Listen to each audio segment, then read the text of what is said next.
Hey, how you doing? Ben Broussard with LOGA here with this week's drilling report. Hope everyone is doing well out there. Thanks to you guys for tuning in. Let's get right into it, shall we? Let's do this! Starting things off with the latest prices. WTI comes in at $46.10 a barrel, while Louisiana Light Sweet comes in down $47.53 a barrel. December Henry Hub dropping to $2.25 per MMBTU. EIA Hub spot price through October 29th reads at $2.15 per MMBTU. After a few weeks of small losses and even a break-even week, the current U.S. rig count cuts 12 more rigs to end out at 775, down 1,154 from a year prior. Okay, starting off in the Haynesville, where we grabbed up 4 permits, 3 in Bossier for Chesapeake and 1 in DeSoto for Vine. Number of producing wells drops 10 over the past 2 weeks. However, pre-production numbers rising, which gives the indication of shut-in activity. Good news, however, is that Vine Oil and Gas has recently increased their drilling activity in the past few weeks. Estimates have upwards of 6 active drilling projects currently underway in Red River Parish alone. Total Haynesville wells in pre-production stand at 269. As for the whole of North Louisiana, Lynn Energy waits for completion in Calhoun of Ouachita Parish, same for Anchor in Union Parish. However, Claiborne adds along with Lincoln Parish, bringing North Louisiana up into the 30s,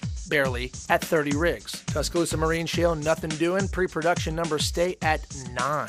Moving on to South Louisiana Land, starting with a new spud by Hillcorp in the Chalkley field of Cameron Parish. Currently, Hillcorp and Shoreline the only operators active in Cameron. Mertz Energy is still drilling in the Reeves field of Allen Parish. South Louisiana Land drops further under the double-digit mark to only 6 rigs for this week. Inland Water, a little spice here. New spud to report by LLOX, this one in Jefferson's Manila Village. Also new to the count is a spud by Dimension Energy in Lake Hatch. What is surely better than 2 rigs in the inland water market? 3 rigs. That's what's better. Louisiana State offshore water still quiet for the time being. Finally, OCS federal drilling still the highlight of the count, coming in at 32 running drilling projects. Now, as a whole, Louisiana ended out at 71 active projects for the week, adding 2 rigs over last report. Now, as for deep water permits, only 2. We got 1 for Stone Energy at Mississippi Canyon Block 29. Finally, 1 for Freeport McMoran at Mississippi Canyon Block 84. Shallow water, you may ask? Absolutely nothing. However, back on land, after a week where we here at LOGA confirmed that a total of 7 days went by without the issuing of 1 singular drilling permit, we currently are sporting 32 new drilling permits in 8 Louisiana parishes. 2 permits in the southern parishes, 1 for Warhorse Oil and Gas in Beauregard and the other for TPIC in Jeff Davis Parish. The vast majority of these permits going to Cavalcade operating in the Tullis Urania field. You've got your aforementioned Haynesville Shale permits. Finally, Lincoln Parish wins with MRD in Terryville. This week's permits went out in Beauregard, Bossier, DeSoto, Franklin, Jeff Davis, LaSalle, Lincoln, and Webster parishes. Hey, you want a little more info than this? Be sure and check out the Office of Conservation's website. Thanks to you guys for listening to this report and sharing it with the folks you know. Forward that email or click this button right here to share it on up. Don't forget to follow LOGA for up-to-date news on the oil and gas industry right here in Louisiana. And until next time, this has been Broussard with LOGA TV.